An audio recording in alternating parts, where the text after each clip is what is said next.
and Yamaji land. I think I've actually spelled that a little bit wrong. Oh, that's right. Just for the welcome to country, to acknowledge all the lands we sit on.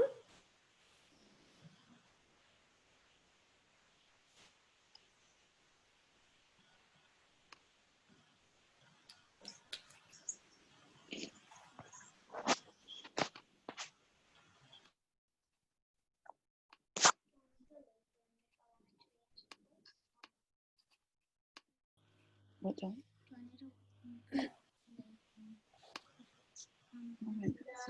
Cannot chat. You cannot chat. It says I cannot chat. Who's saying that? Who cannot chat? Can you wave? Me. So, oh yes, no, it's working now. Okay, great.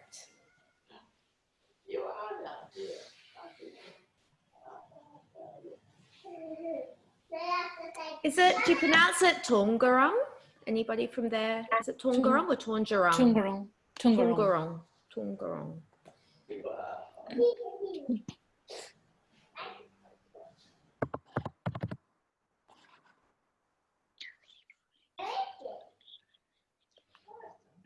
No, that's fine.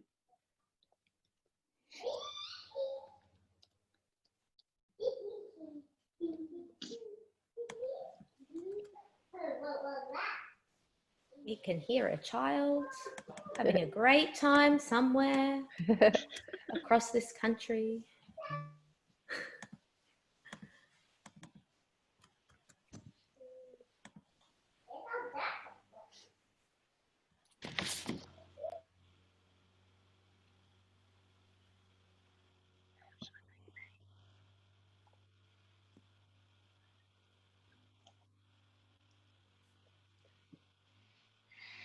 Hi, Kelly. Good morning. I'm just going to get Luke online. I'll be back in a second. Amazing. Great.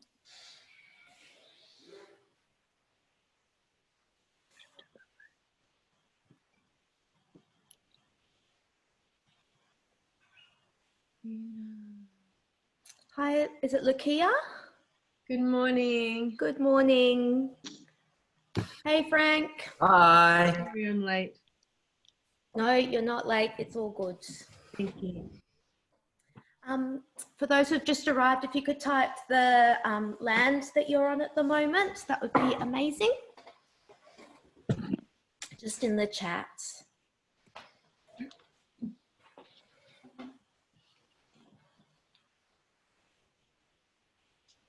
Hey, Ben.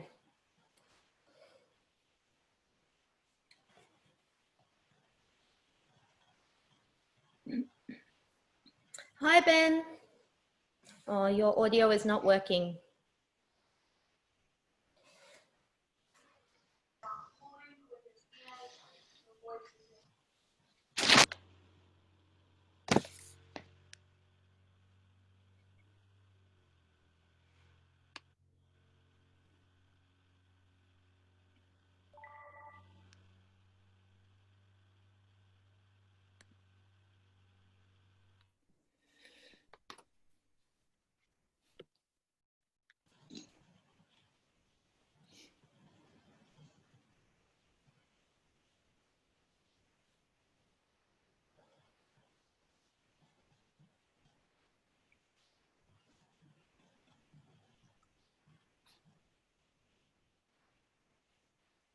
Hey, Bary.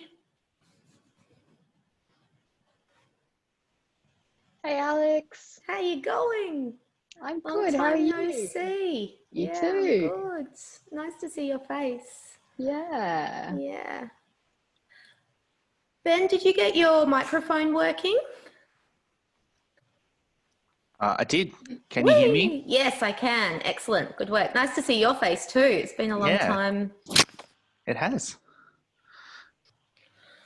I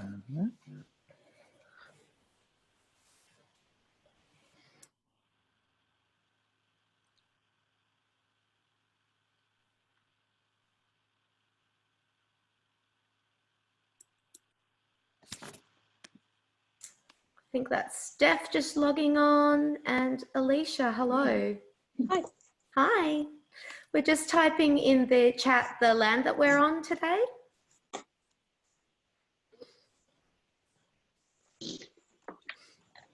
Okay, too. You want to go do it in the kitchen? Okay.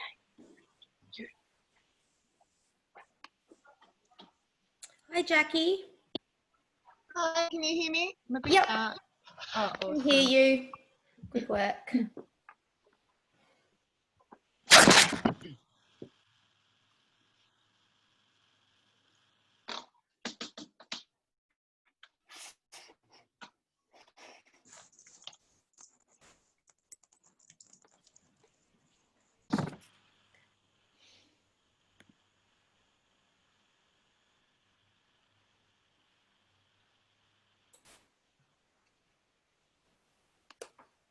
Hey, Steph.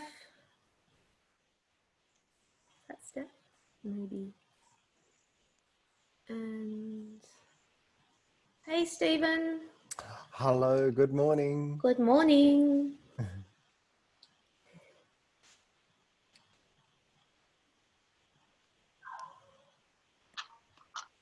Hey, Amber. You can see good morning. Another West Coaster. Good morning. Early morning. If they haven't already, just type the traditional lands that they're on in the chat. That would be awesome. Good morning, Jennifer and Jackie. We can't see you, but hopefully you can hear us. I'm just having my breakfast still. Sorry about that. I'll be with you in a minute. Breakfast is completely allowed. Good morning, Simon. Good morning. How are you? Good, how are you? Pretty good. Simon, Oh my God, Jeannie. long time no see. Is Good that morning, Kat. Jeannie, you've got a virtual art play background. Yes, I thought in case some of them haven't been to ArtPlay, I wanted to share the view. Great. How are you? Thank you. How are you? Great, Jeannie. Oh, hi, Kat. Hey, I love seeing ArtPlay. Haven't seen it for so long. Me too. It looks so clean and empty. It's amazing. It is like that now. Yeah, I There's bet. nothing there. Okay, where are maybe the people who are leading today can just do a wave. Zoe, Sarah, and Nikita. And just wave to everyone. And then Jeannie as well, for those of you who don't know Jeannie. And then I'm Alex. Hello. Hello. Guys, do you think we should just sort of start and people can drop in as we go so that we just respect the people that are here on time? Great. Good morning. Welcome to Shifting and Stirring, number 4, the 4th one in our series. It's been quite a ride, a rich and nourishing one, which we're going to hope to continue. And we'll get back to you after this one about that. Zoe read me a beautiful poem by Amrita Hepi this morning, talking about how there is no beginning. The beginning started thousands and thousands of years ago, and there's always been our ancestors involved in that beginning. And today we sit on land where there was a variety of different countries and different ancestors who've cared for the land, looked after it, and aren't we all lucky to be living on this beautiful land? At the moment, I'm in Yamatji country, which is north of Perth, near Geraldton. It's a pretty dry and dusty with some beautiful white sand dunes and beautiful ocean. I learned yesterday that there was a massacre just across the road from where I'm staying, which was a pretty horrible thing to realise, but also this beauty of the land healing and the spirits ever present. And I was thinking how amazing nature is in healing and how innate that is to all of us. I want to pay respect to all the elders, past and present and future, and from all the lands that we're on today. So from Yamatji to Wurundjeri to Tunarong to Lutruwita, Jajawarong, Dawarl, Gadigal, Gunai, Yugara and Turrbal, Kaurna lands, and all lands of the Kulin Nation.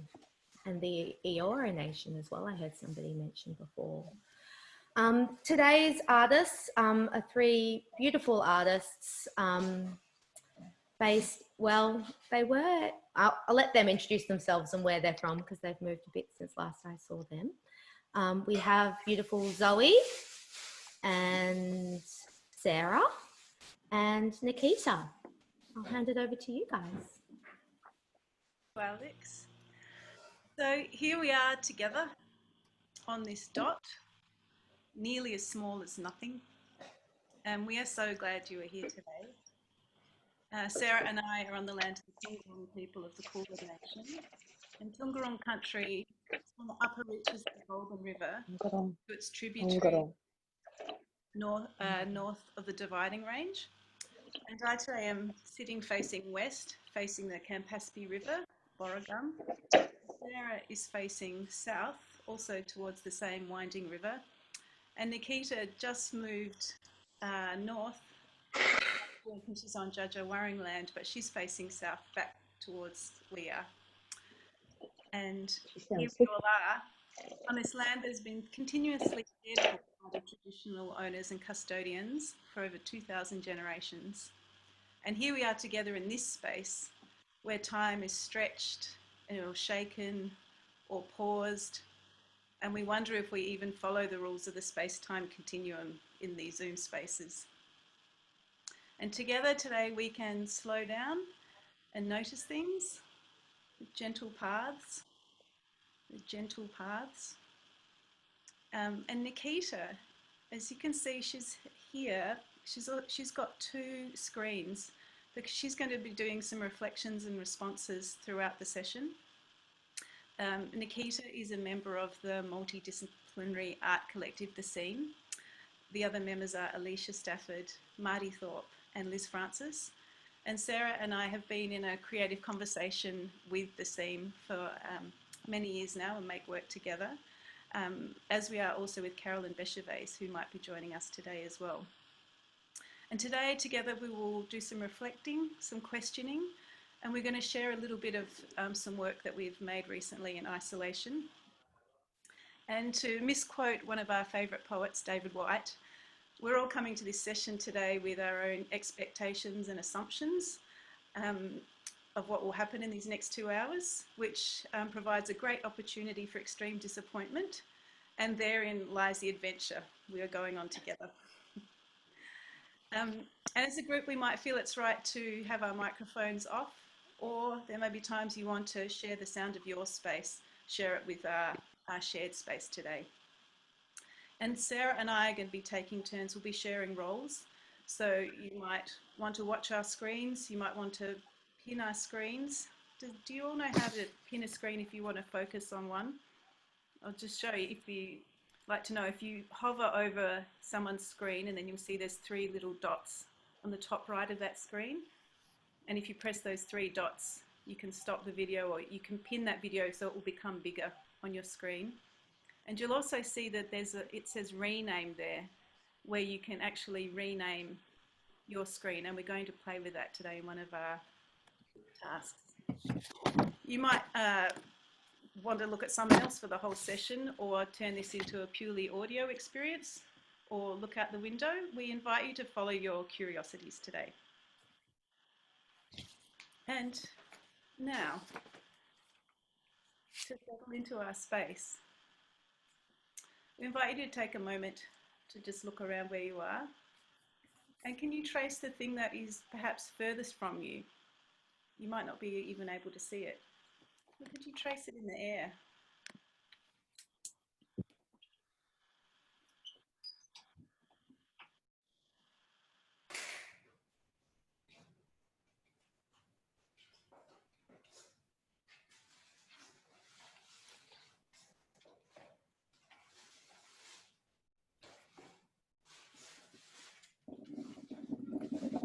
Might be drawn to another form that's closer to you, or even further away, and feel like tracing its shape, its form, or its texture.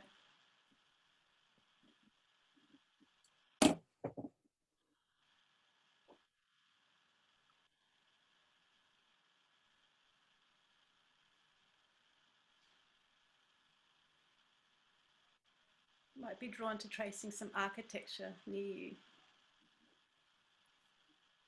or the quality of the light reflecting somewhere.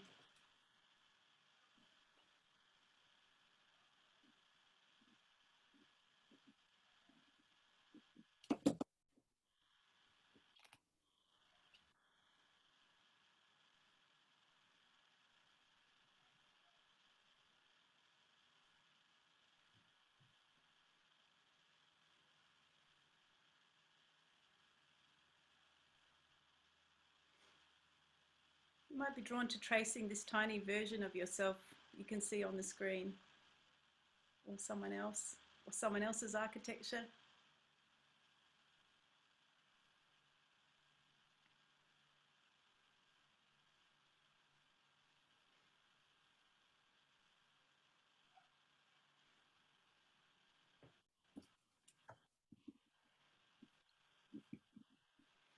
You may be drawn to tracing the tiny little letters on your device, this portal that we're using today to be together.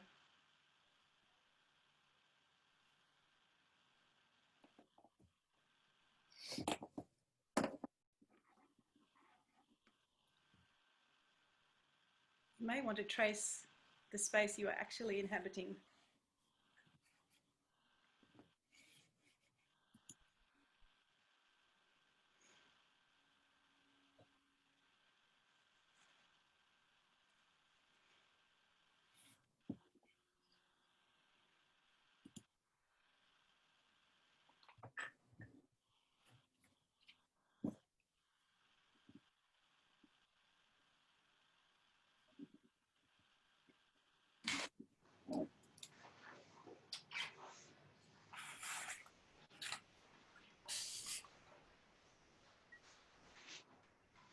Perhaps a moment to just rest in your space.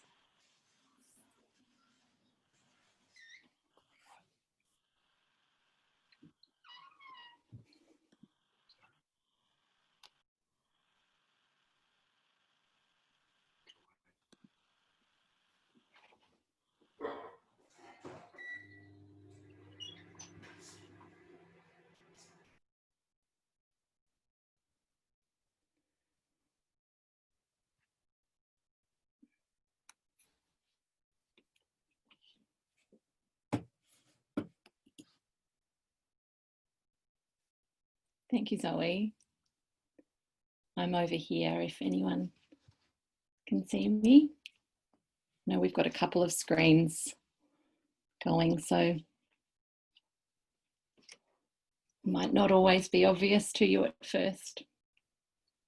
We also want to acknowledge that it's really difficult to get to a Zoom meeting and that we're all a bit zoomed out, and that we know how hard it is to make time for online offerings in general, and that they can be particularly vulnerable experiences with a lot of exposure, and they don't have the usual reassurances that we have when we're in rooms together. So we just wanted to start by saying thank you for being here. As theatre makers, we're really interested in how the experience of performance happens before, during, and after the event takes place. That work takes place within a continuum of experience. And when we work, we're considering that the audience are moving through time, and their experience of the work will be affected by what occurs before and after the event. And that this is particularly true when the audience involves young people. And we'd also like to welcome the young people who are sitting on laps and sitting next to parents today on the first day of school holidays. Hello, we're so glad you're here. So we ask, how do we allow ourselves to drop into a moment, to allow the moment to be meaningful? And what permissions or invitations do we need? How do you invite an audience in your practice? And we know there's so much we don't know with audiences. The audiences arrive with their own patterns of experiencing that are both conscious and unconscious. There might be a stressed parent who's arriving, who hasn't been able to find a park, and they're arriving into our space. a child who's hungry or confused or extremely excited. So as part of our invitation into an immersive theatre experience, a form of mirroring takes place between the performers and the audience members when they first arrive. There's an acknowledgement and a reassurance to allow that pattern of experiencing to slow down and find its own emerging rhythm. There's always a decompression. So we're asking in these times that we can't physically be with our audience, how can we tend to that pattern of experiencing? How can we acknowledge and reassure, to sink in, to be present, to be attentive to their own needs and our own needs? Whereas Mary Oliver reflects, attention is the beginning of devotion. Attention is the beginning of devotion. So we may all be apart, but we do have poetry. And we share this little poem, which was written by the Seam, which Nikita is part of. We share this one at the beginning of a work that we have made for babies. Slow down. What draws your attention? What are you moving towards? What are you moving away from? What do you notice in yourself?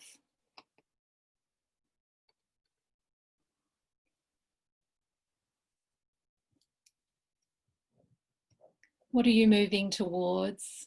What are you moving away from?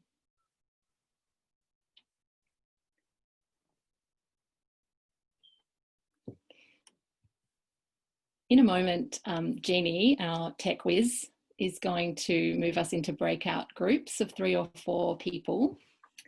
And we're going to be in those groups for about 5 minutes, but you're going to come back to these groups a couple more times this morning. So if you haven't experienced a breakout group before, you're about to be whizzed magically into these small groups.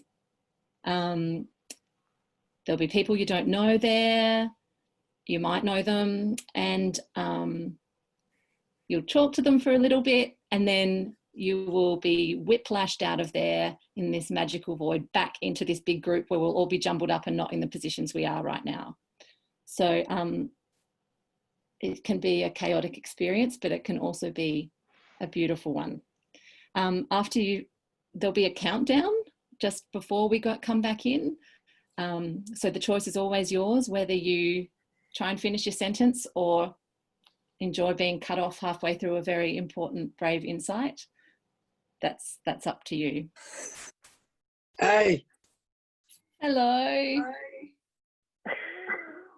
You can probably turn your video back on now, Luke. Yeah. Good idea.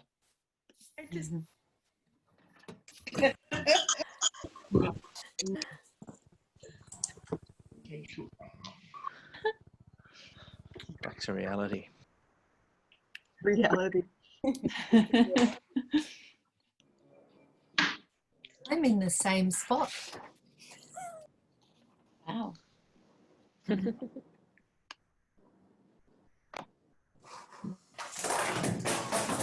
Here they come. How do we tell when everyone's back? That's that it, Jeannie? They're all back. Oh, great. They're automatically coming back here in 30 seconds. So they're all back here. Great. Well, welcome back. Welcome back, everyone. We hope you had a lovely conversation. Thank you.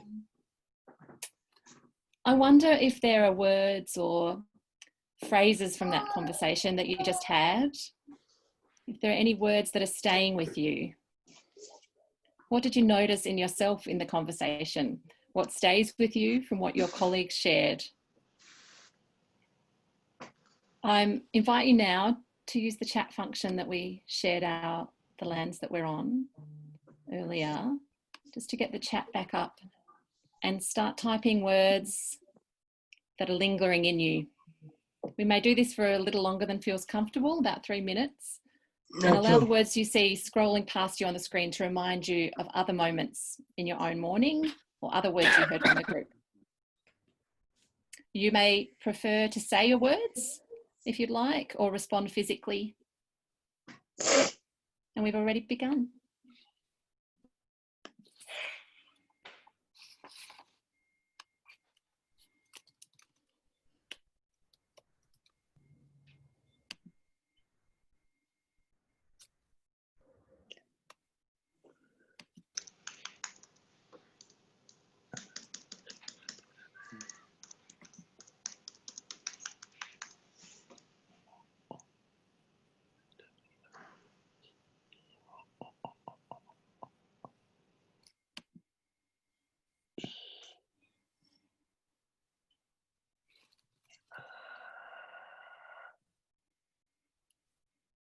Oh, what the hell?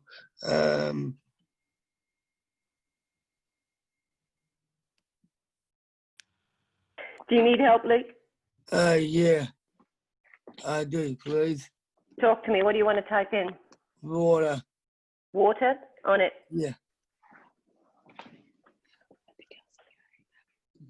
Tell them to make the Flores laugher in here if they want.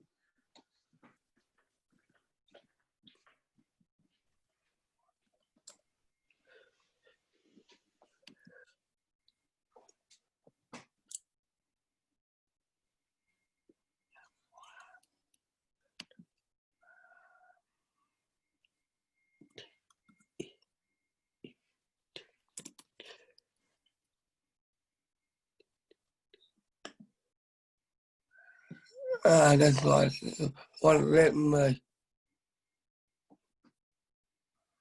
If I let my cows type in more.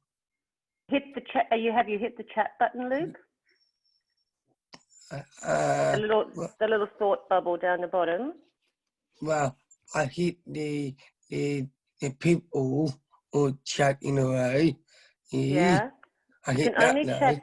You can only and you have to click in there where it says type message, and you type in there, and then you hit enter. Yeah. And you're welcome. Luke, you're welcome to speak your words too. We love hearing them. Thank you. Thank you. Thank you. Book.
Thank you, everyone.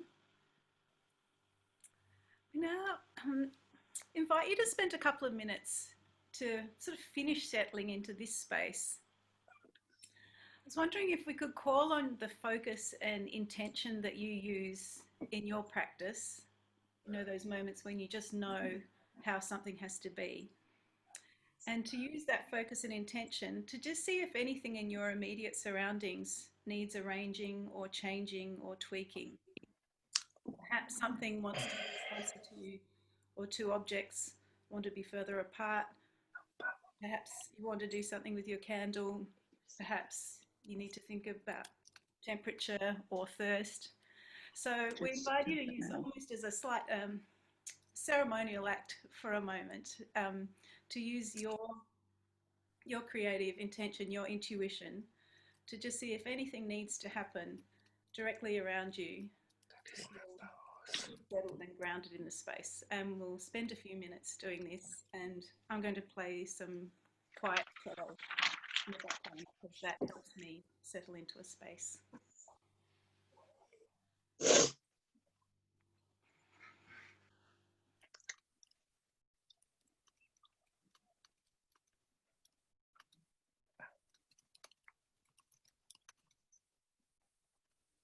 And do you want the audio on or off? Do you prefer, Luke? What feels right to you? It's you. Yeah, you.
Now, we have a question for you.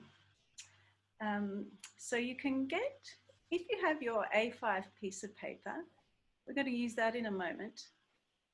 And we're going to write the answer to the question on here, but it may take a few goes to work out the answer, in which case you might want to write on a different piece of paper. The question to you all is, if right now you were to tell the story of your creative life or your creative practice, what would the first sentence of that story be? So if right now you were to tell the story of your creative life or your creative practice, what would the first sentence be? And we'll have 4 or 5 minutes to spend time on that question. And you're welcome to write or draw or move this too. Yes.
You feel like you've had enough time for the task?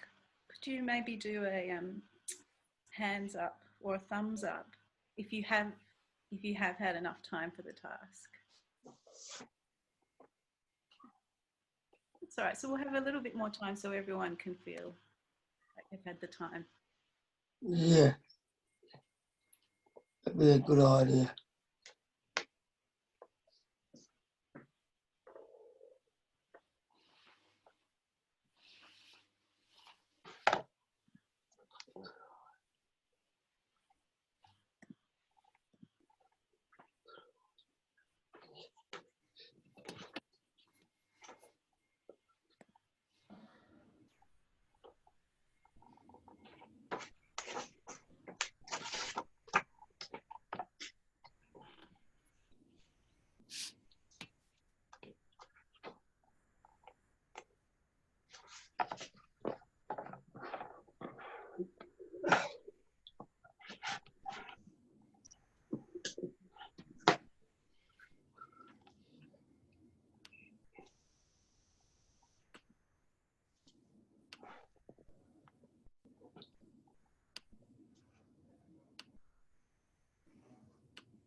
We'll come back to this task later in the session.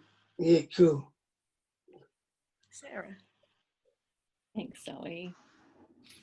Just been staring at all of your faces and getting a rush of happiness to see you all. So beautiful being here with you.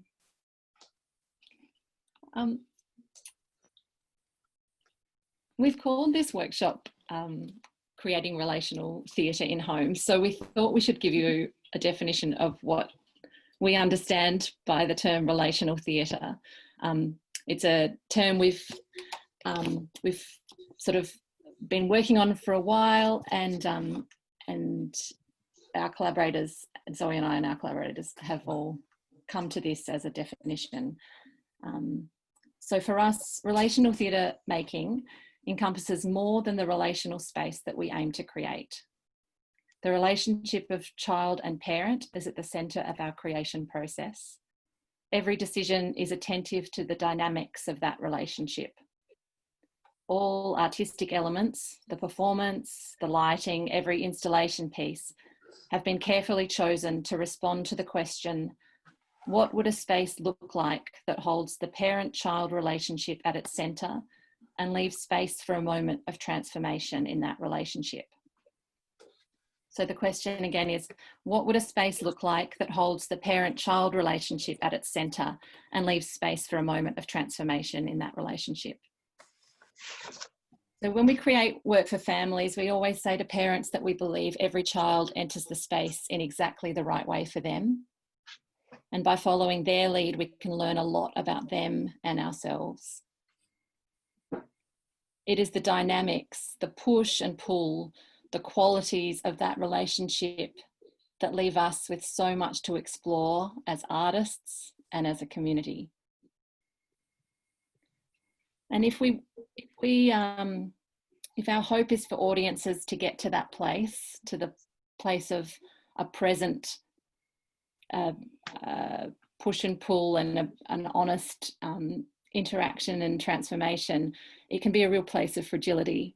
And we've learnt that we need time to carve out a place that leaves room for more possibilities to emerge and for a parent and child to be present with each other. And one way that we've found can do that is that the poetic or the narrative can do this work. I'd like to share a poem with you. Thank you.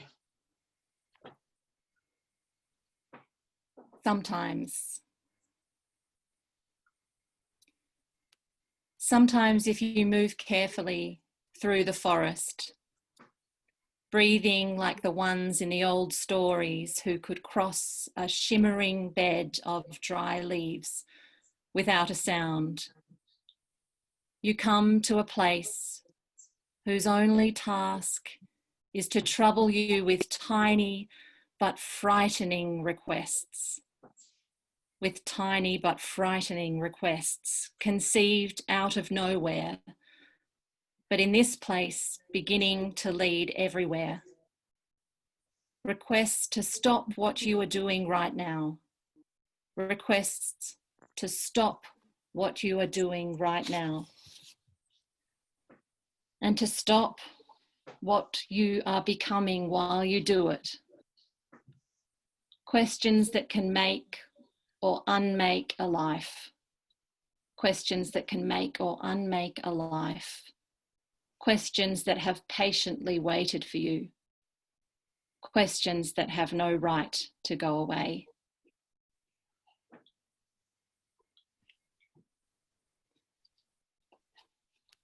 you, Sarah. We're going to do a task together now, reflecting on the question of what are you deeply drawn to at the moment, perhaps in your practice or in your life. And I imagine the two are very interwoven at the moment.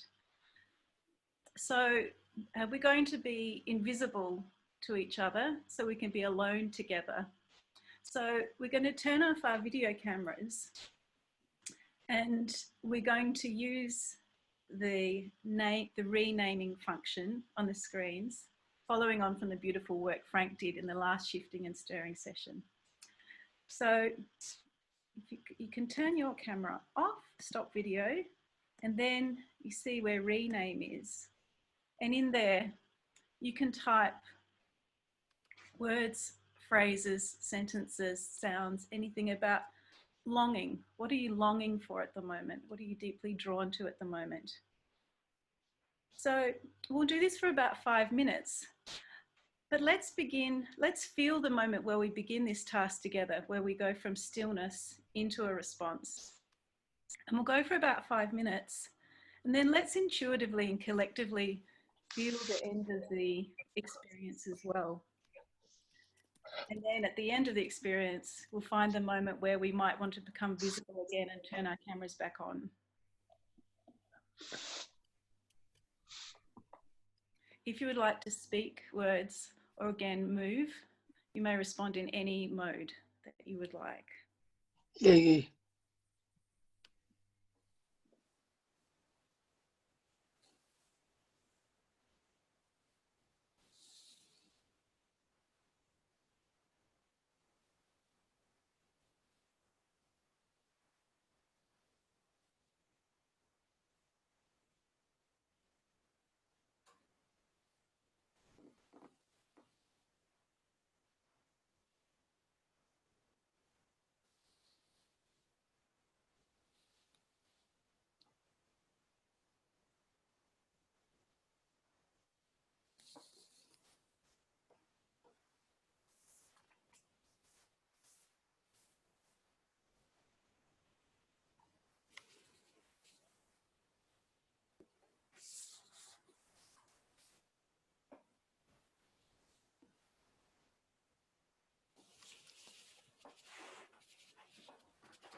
Thank you, everyone.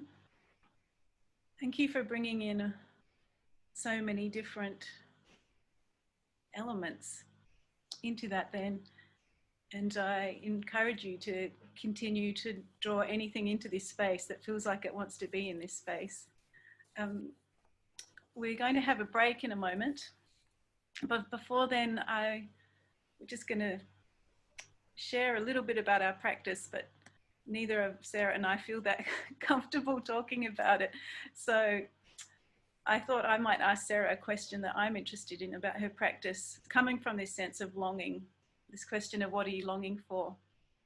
Because Sarah, I feel like the work that you've been making in these last 6 or 7 years or so, coming to this place of relational work, is coming from a sense of longing to create a feeling or a space that allows certain feelings to come as the starting point for the work. I was wondering if you could share a thought about that.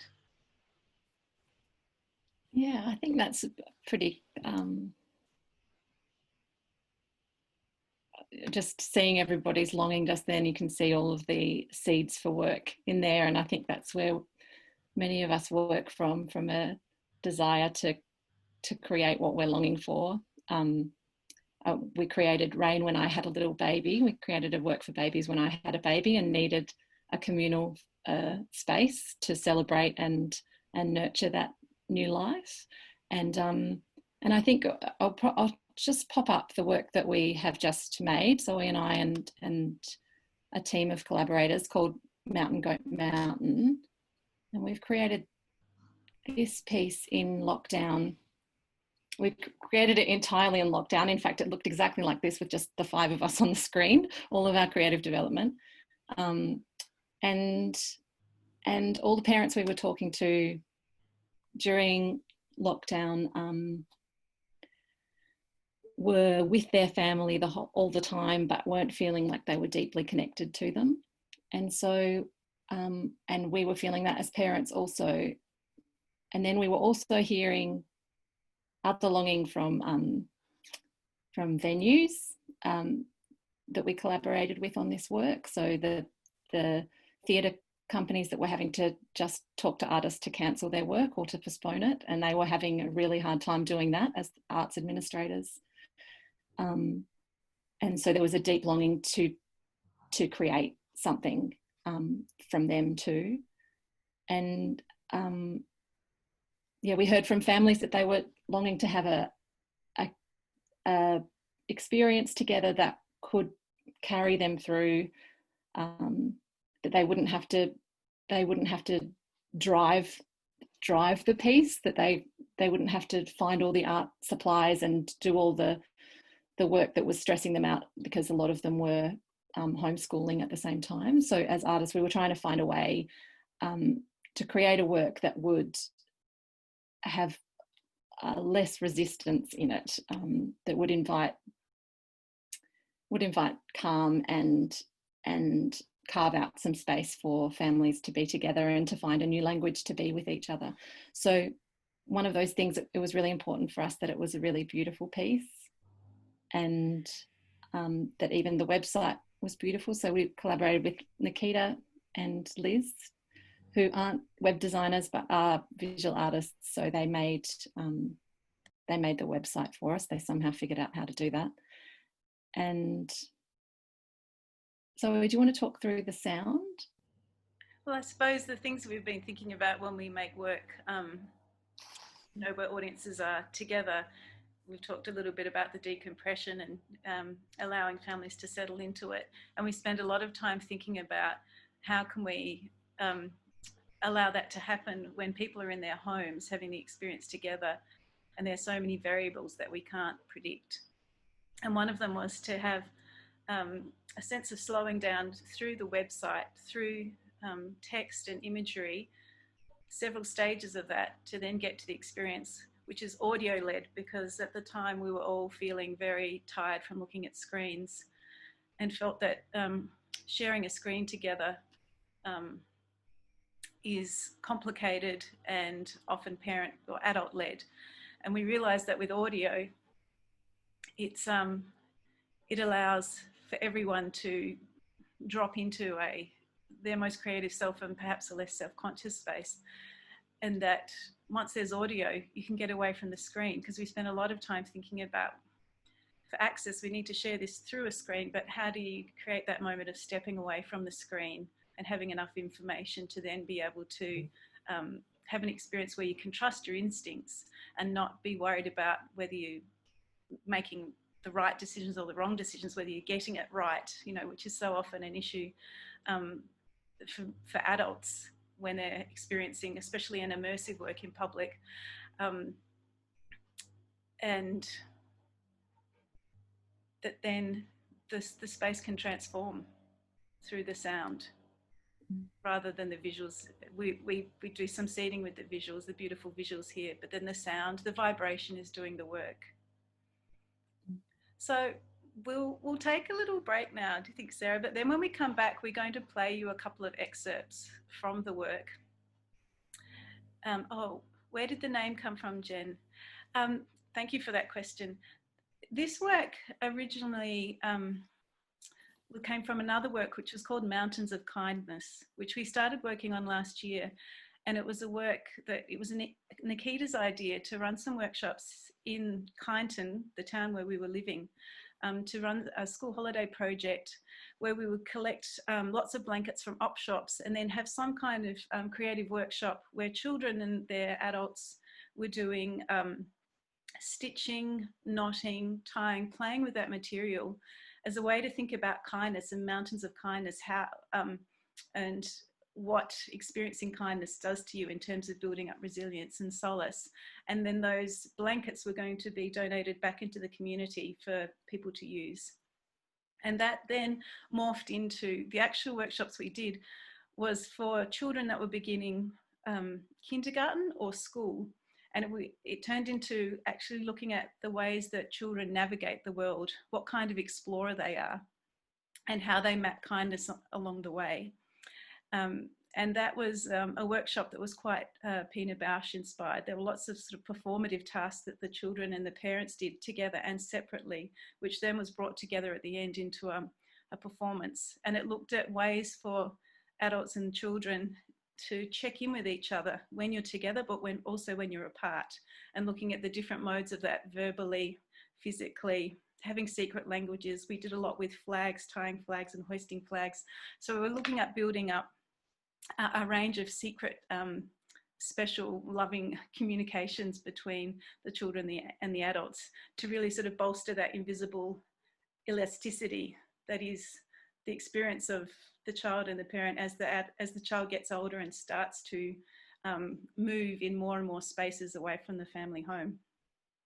And then when we started making this work, we were thinking about all those things, but it became more and more clear that having kindness in the title didn't feel right, because we were exploring many things. And also there's a reveal in the work that the work is at its heart about kindness, but to put kindness in at the start was setting up another expectation for parents.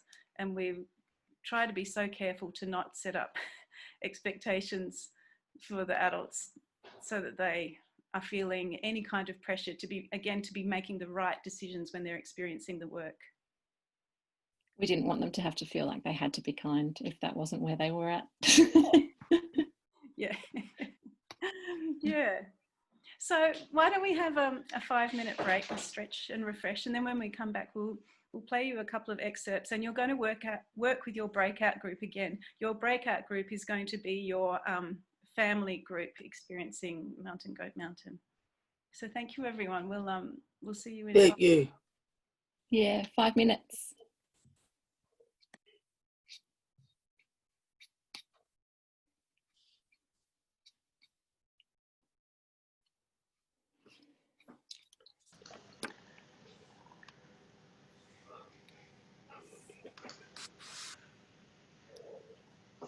Sarah? Oh, cool.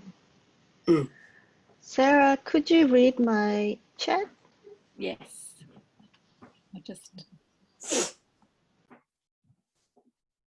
Yes, I did.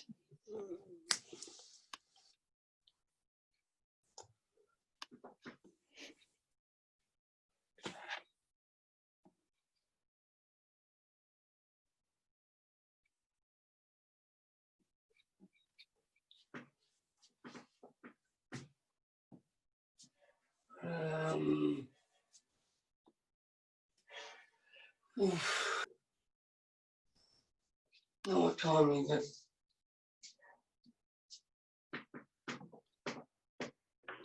It's 10 after 11, Luke. Oh, thank you.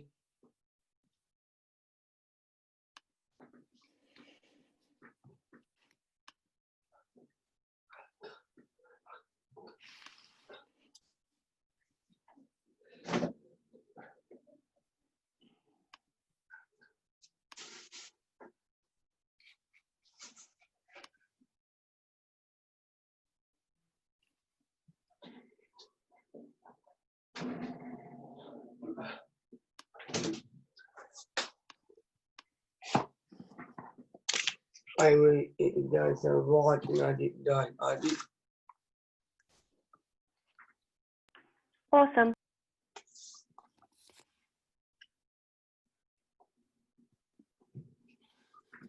Because there are some books that can help me.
And Charles, Yes, mate. just to let you know, no, my mum is coming up today. She is.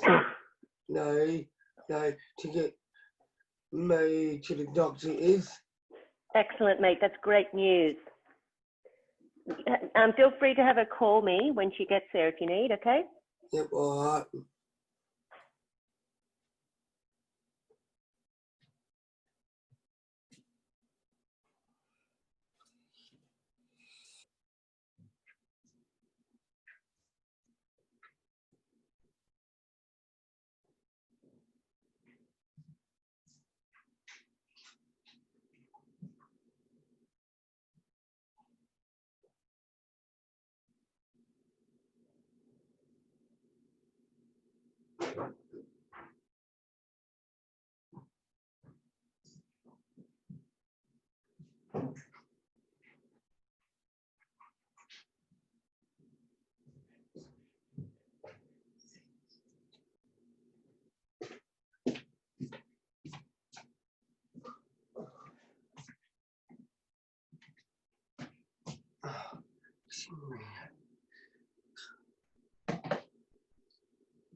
Note to myself now, right? I need to put the water in the sink at some edge.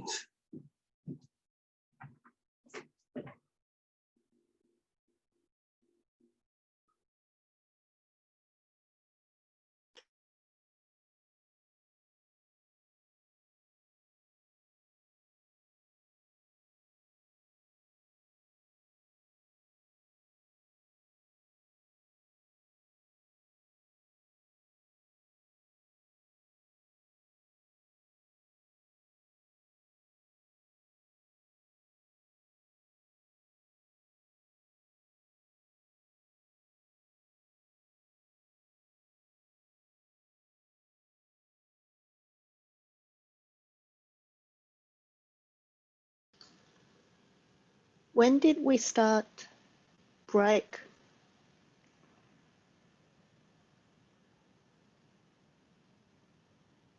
Sarah? You're About 5 minutes ago. 5 minutes? I think it's about time to come back. Great.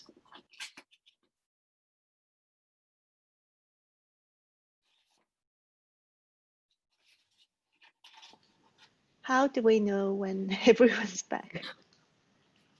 I don't know. I can only see 3 people when I've got a shared Yeah, screen. maybe unshare the screen for a moment so Yep. we can see where everyone's at and then come back.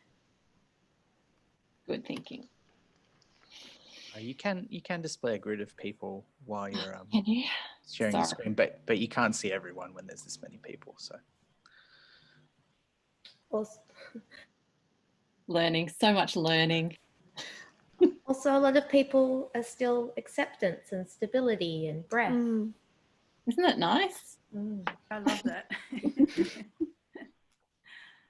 Sky. So this next section, while we're listening to the audio, if you do have headphones with you, you'll get a bit more bass frequencies for a start and a bit more clarity with the audio.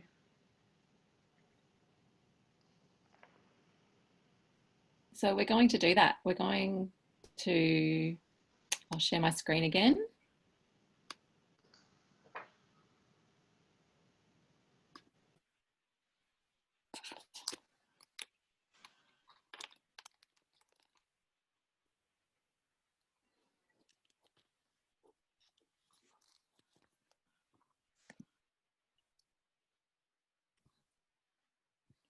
You might be able to hear my husband whippersnippering outside. Oh, yeah. Yeah, sorry. No, that's good. So we move the audience through into Act 1, which... I'm just make some eggs. I am. Oh, yum. Yeah. If you don't mind.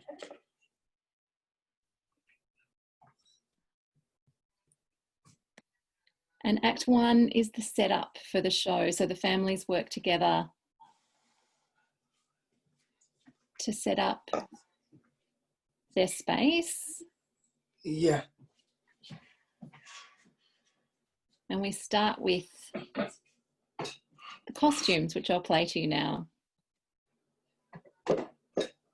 Hello and welcome to today's performance of Mountain Goat Mountain. I think you're going to like it, I really do, for it's designed, choreographed and performed by you. And now there's some getting ready to be done, and even preparation can be really fun. We shall begin from the outside in. What clothes might you go exploring in? We'll be climbing through caves and over rocks.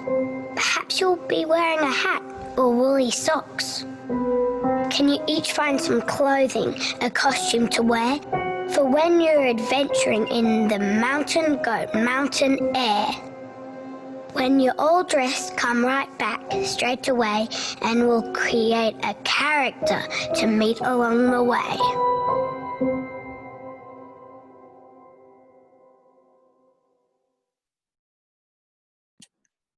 And we did a version of this work with an older actor doing this part of the adventure, and we found that it was so lovely having a younger voice. Part of the democratizing nature of the work and it being an audio work was that the children responded much better to a younger voice, and they responded much better. We did a version of the setup that was with script too, and it was great not having changing that to being a audio cue, because the whole family could do that together. Often we find that when parents are reading a map or instructions, they take the lead and they edit bits out, and they don't necessarily give the children the full invitation. Penelope, the voice is a local, a 7-year-old, Henrietta Metler, who'd never done any performing before, but we thought she was about the right age, and we've all loved her husky voice. And she was extraordinary because she came in, she learnt it the night before, and she took direction beautifully. It took about 4 hours to record her parts in the studio. Socially distancing was the first time I'd been in a room with someone for a long time apart from family. Yeah, and she did a really beautiful job. Yeah, thank you. So do you want to talk people through this next bit, and then I can press play? Yeah, so then you go through a section where you create a mountain creature together, where you take turns drawing a head and then fold it over, and then you do the next bit, and then you roll it up, and that becomes a character along the way. And we're not going to play that bit, but we'll play the choreography, because this is one of the modes we were using to build up another form of communication between the family. So this is where you create a secret physical code with each other to check in with each other along the way when you're on the journey. And we're going to listen to the start of it, and then we're going to go into our breakout groups, and with your breakout group you will work out your own mountain code, and then we'll come back together to the big group to hear the rest of that audio slice. Welcome back. Now you have your costumes and a character, so it's time to work on your choreography. There might be times along the way when you feel you want to say, "How are you going?" to check in on each other. So now your task is to find a way to ask without using your voice, just your fingers, hands, and joints. Can you create a secret silent mountain code together, just using your hands? Thanks, Sarah.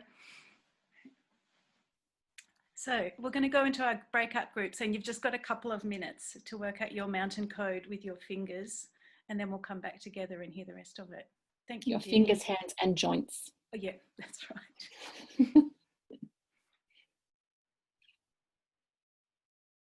Now? Yeah, thanks. Whisk Jenny. them away, Jeannie.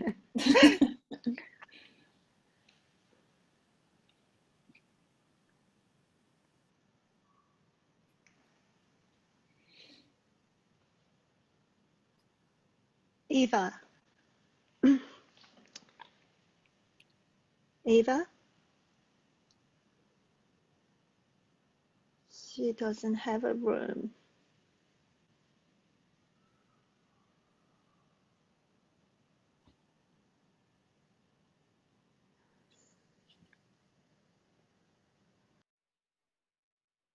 Eva and Melissa.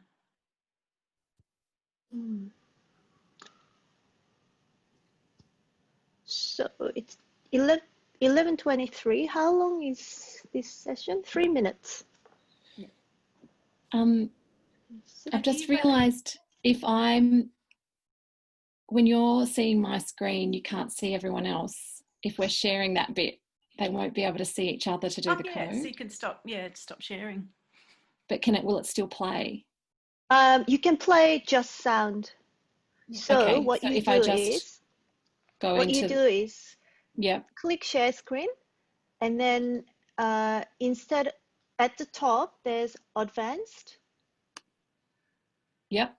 And second one, music or computer sound only, and then share.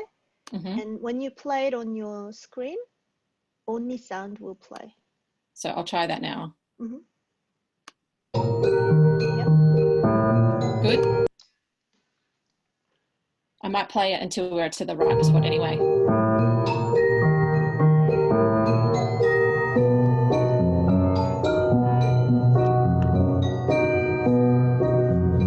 Just tell them they've got 2 minutes. Now, how would you...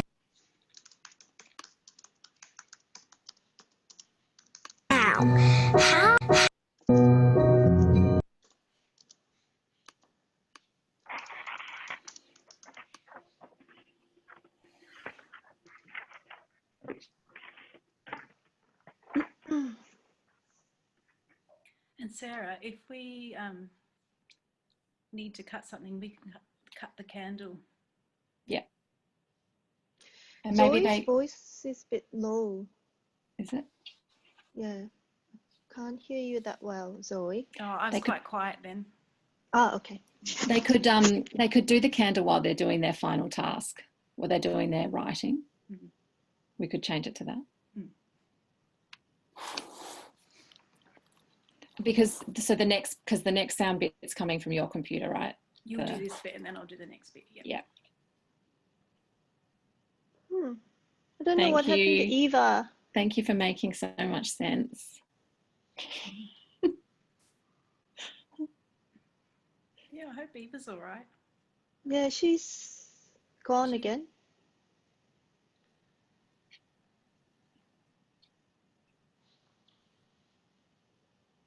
Welcome back. Someone's back. Oh dear. How'd you go?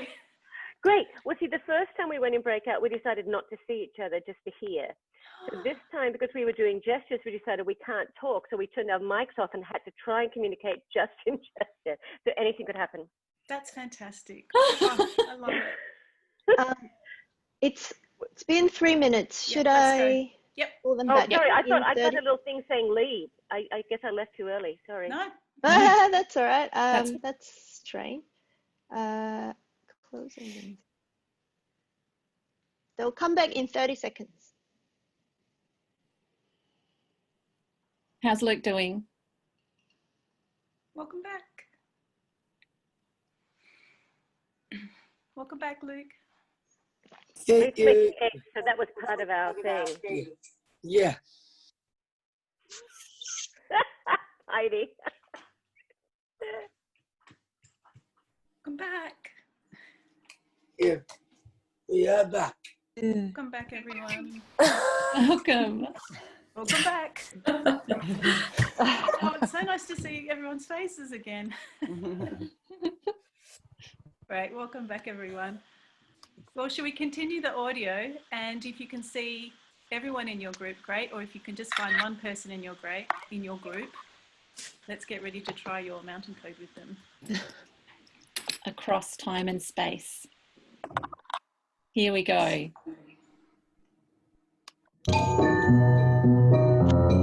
Now, how would you repeat that code with your whole body?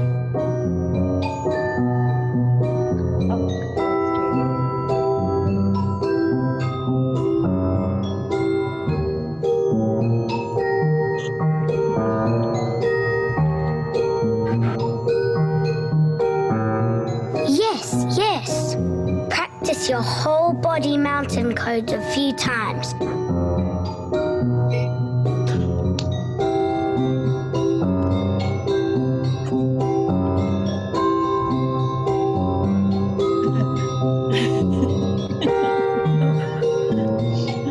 Now just with your fingers.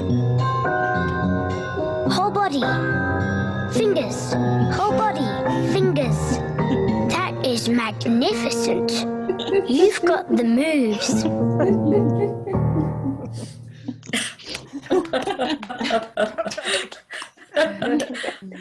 Beautiful, thank you, everyone. We're now going to play 3 excerpts from the work. Because after the families have done all this work, then you go into Act 2, which is, as some of you know, I forgot to check how many of you might have done this work already. I know Lily has. Has anyone else experienced this work? No, good. Just you, Lily. Okay, so then the main story goes for about half an hour, and we're going to listen to a few minutes from the beginning, and then a section in the middle where you might have to do your mountain code, maybe, be ready. And then we'll listen to the very end as well. So this whole thing will go for about 6 minutes. Okay, here we go. 5 minutes 40. Here we go.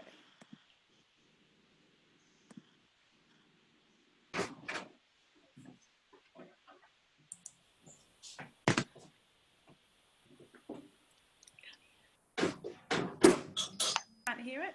No. Oh, okay. Who's playing? That's me, Jeannie. Sarah, you need to stop sharing your thing. Sorry. Yeah. And then Zoe can share it. Okay, can you hear this? Oops. Sorry, Jeannie, what do I have to do? Oh, I've got You to just Advance. dropped my glass. Click share screen, go to advance. That's right. There we go. You just make me drop my glass in your Okay, mouth. let's try this. Mountain Goat Mountain. It's quite a mountain. Some might call it weird. I call it wondrous. It watches and listens, you know. Close your eyes and imagine the mountain. Draw it in the air with your eyes closed. Where is the river? And the forest?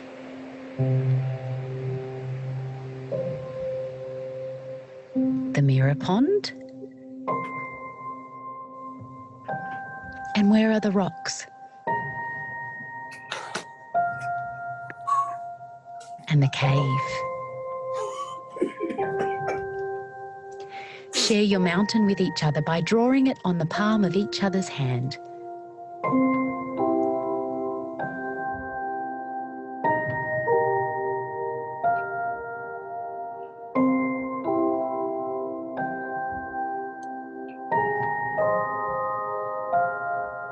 Lovely.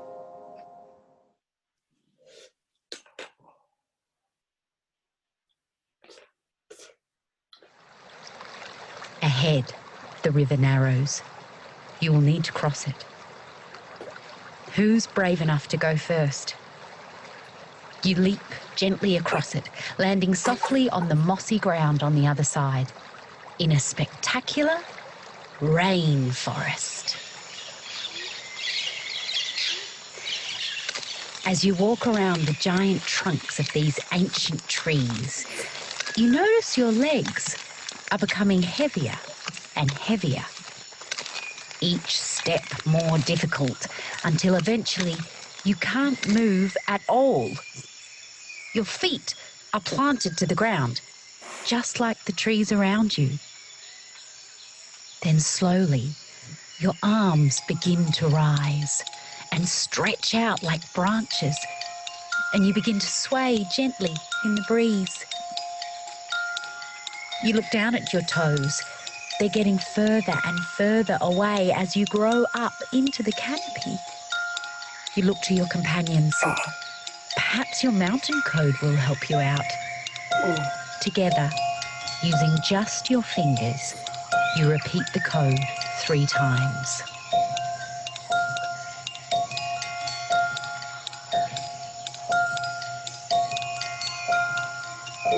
It worked! Your feet are released. You're okay.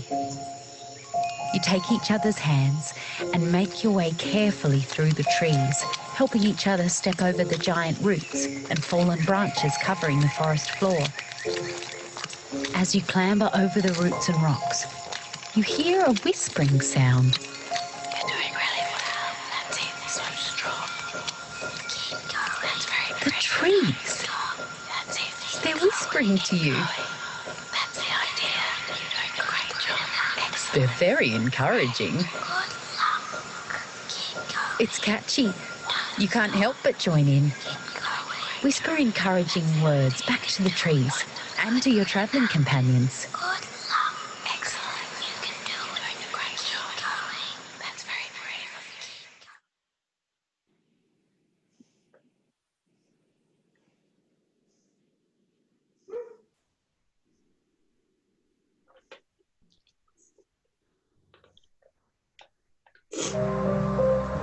you. Sit back down together in the place where you began this journey, with the sheet wrapped around your shoulders, snuggled in close. I have a secret to share.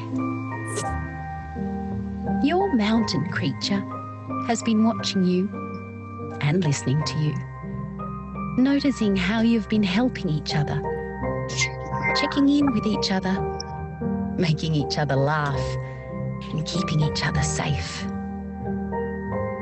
And every time it feels a kindness take place on the mountain, It sings a note, and another note, and another. So close your eyes now, and your creature will sing you back home. Fly you back with the notes of its mountain song. Back to your tent. Back to the crackling fire. Back to the very beginning. Everything you need is here. Everything you need is here. Everything you need is here.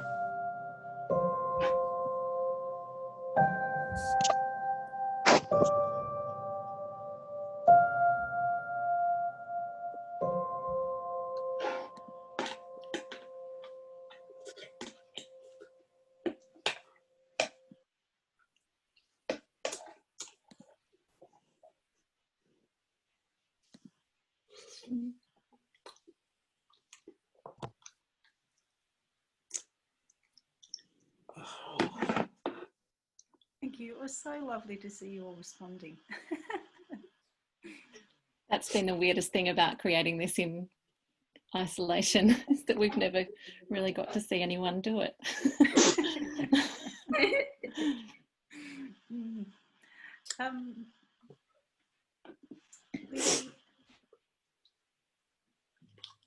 Should we do our candles, Sarah? Yeah, I think so. You might, if your candle isn't lit already, perhaps, the question is, do you mind showing the composer? That was me, I wrote the music. I was thinking about that. It's from a lullaby I wrote for my daughter about a year ago. No, a little while ago. Thank you. If you have your candle, if you'd like to light it, we're going to do one more little communication with your group. Perhaps you might like to make the room a little darker if you can. And we're going to spend a moment, and I'll play some cello again, to do a final little secret message to your You said candles. I can do better. I'm going to make it a bit darker here. I can do better for you.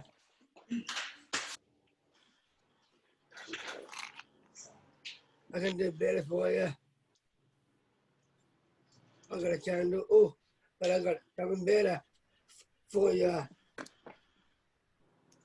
So, Zoe, could you stop sharing screen before you play cello?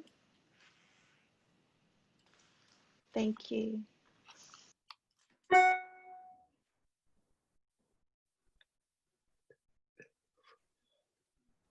So should we have a moment of one more secret communication with each other? It feels such a nice mode to be alone and together. And I'll just play a little something for a couple of minutes. So there's matches. I saw. I can see the matches.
We have one more question for you relating to the question we asked at the beginning. And this is another one you can write down or draw or say or move.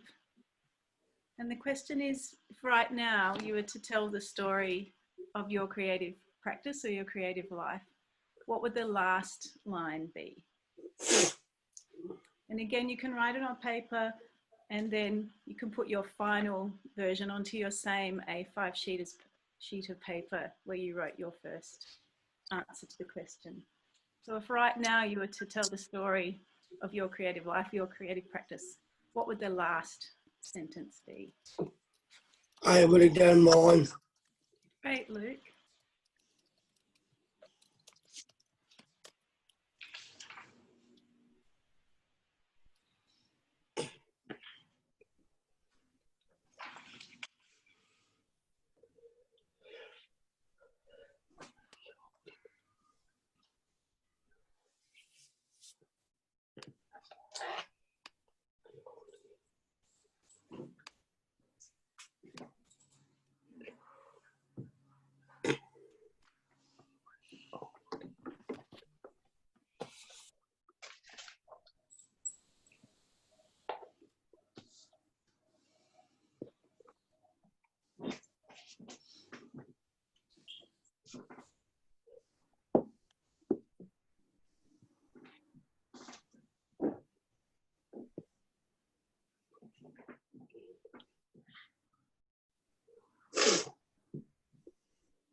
Maybe.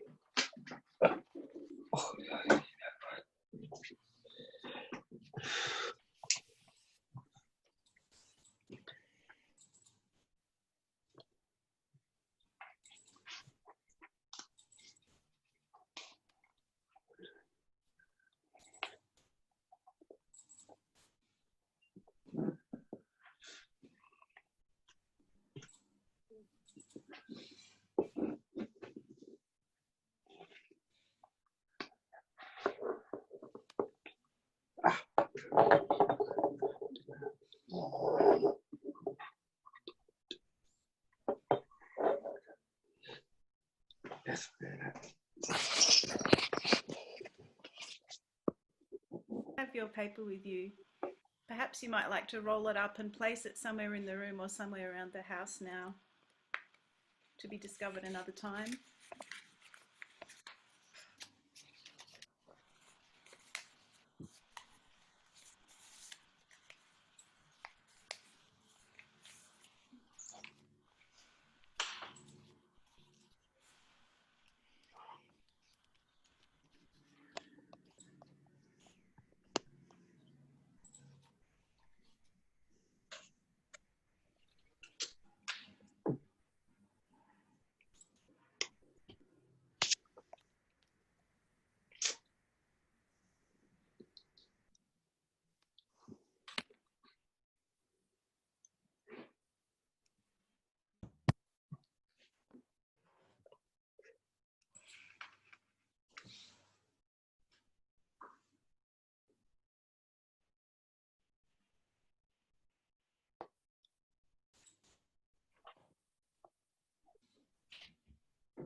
As we come to a close, Nikita is going to share a little bit what she's been doing throughout the session.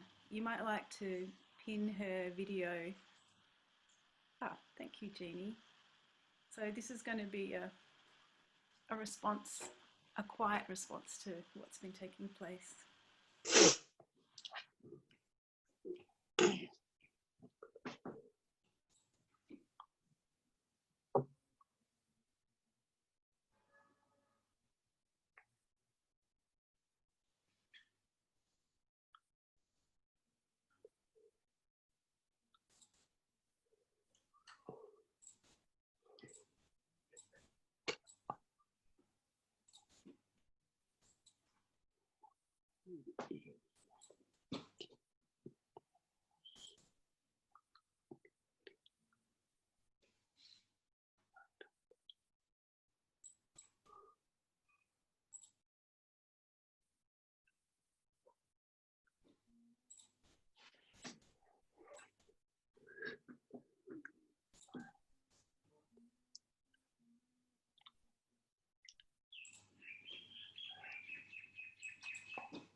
Time for a couple of questions.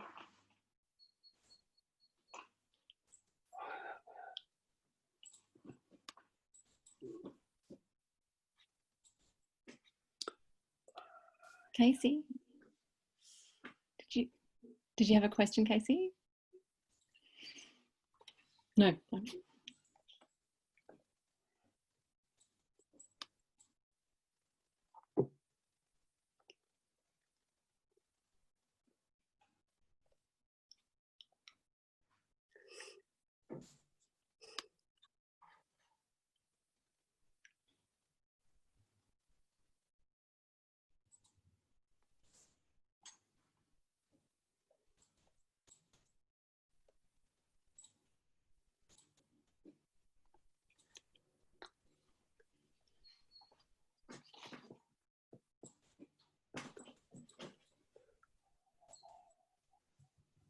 What strategies did you use for the Zoom creative development for Mount to Goat Mountain?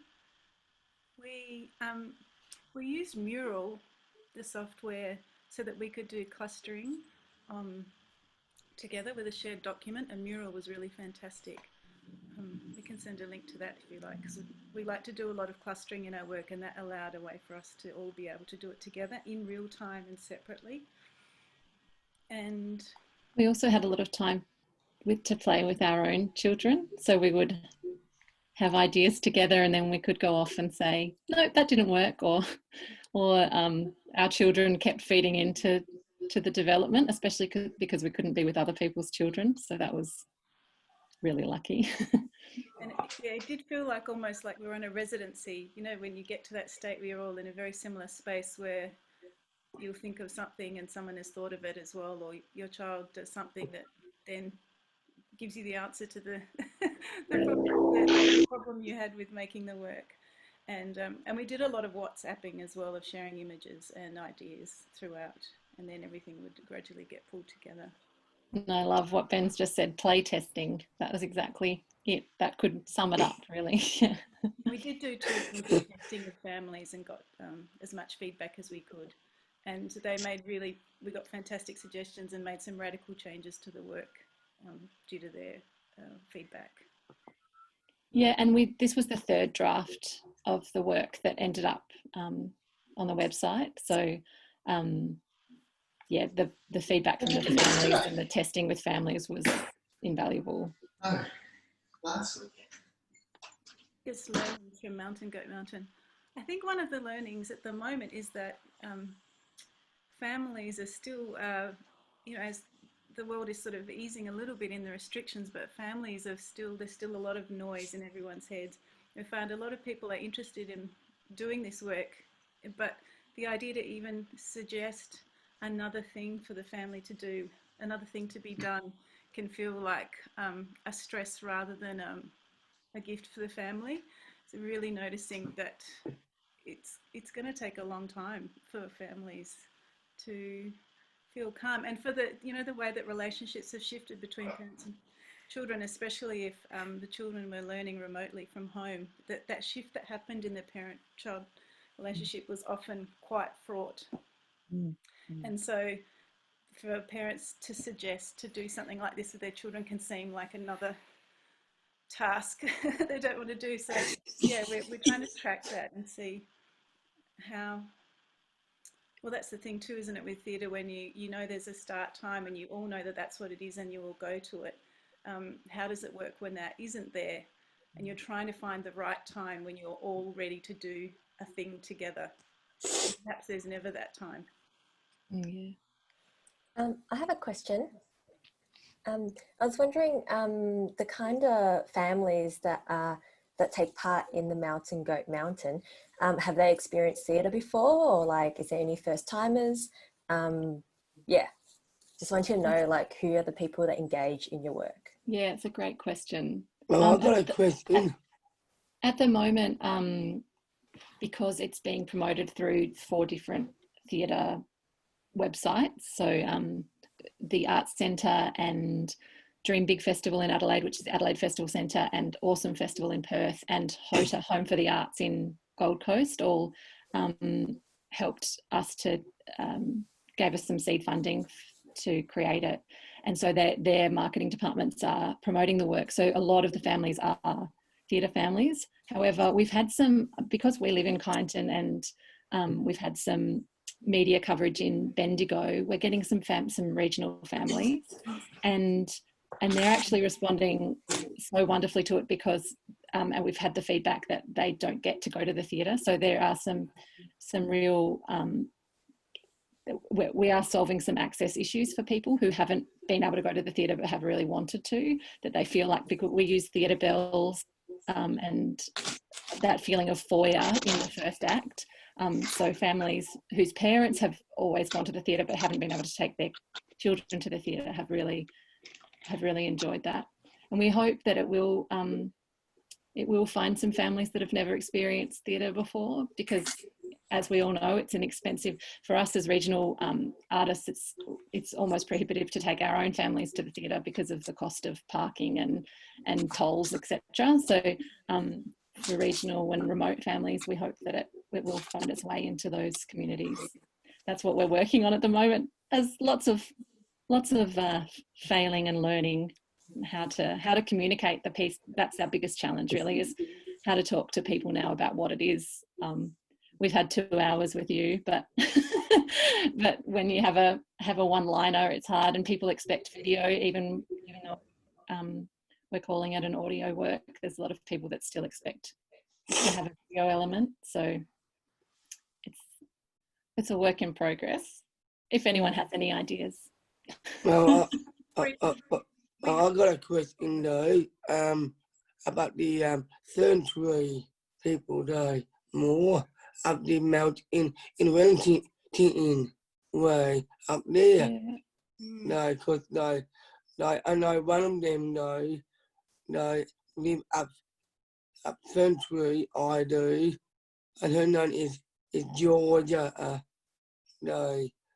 And Kelly knows her, because she's my friend, and I first met her at Mona. I didn't know. She was doing in a gig. She didn't know. And it can be hard for her. To go to places. Thanks, Luke. Yeah, thank you, Luke.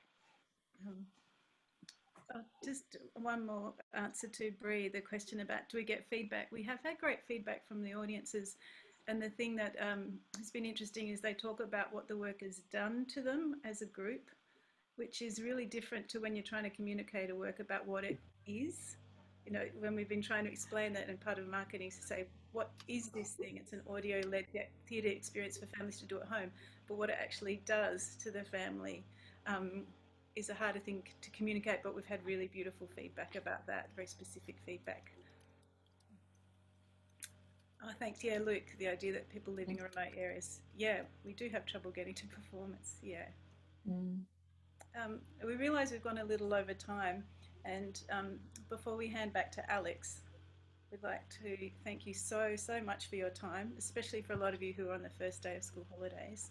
And I was wondering perhaps we could have a final shared moment together where if your candle is still on, maybe we can all blow ours out together. And just before we go back to Alex too, Jeannie also suggested that maybe we'd like to, if you're still hanging around, if you wanted to say goodbye to your groups, that we'll end in our groups after Alex says goodbye to us all, but that we could just go back and say goodbye to those people who've journeyed with us, but to the candle. Yes.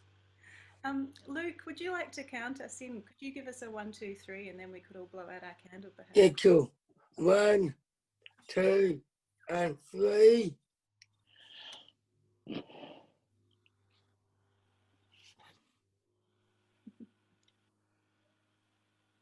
Thank you. Thank you. Thank you. Can we all maybe give a collective applause to the facilitators today? And if we could all just take our audio off mute and say 1 or 2 words together, and we'll kind of say a word that summarizes for us what we've experienced today. So I might start off with in the moment, inspired. Of water and space.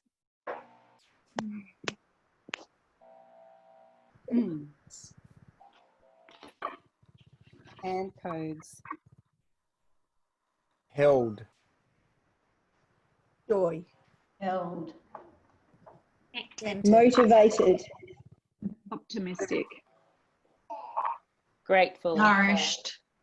Nourished. Use of the Played. Unity. Playing. Delighted. Fun.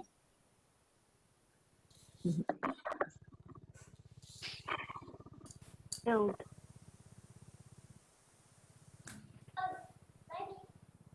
Beautiful. Thank you everyone for sharing this shifting and stirring. As mentioned before, it's the 4th in the series, and there are grand plans to continue again from September.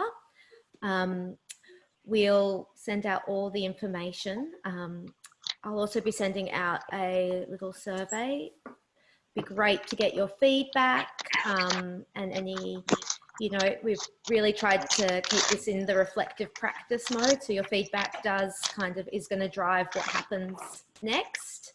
So if you have 5 minutes today, that would be amazing. Jeannie, do you want to switch us into the breakout rooms, and maybe if we can all do a collective wave as we're leaving? Thank you.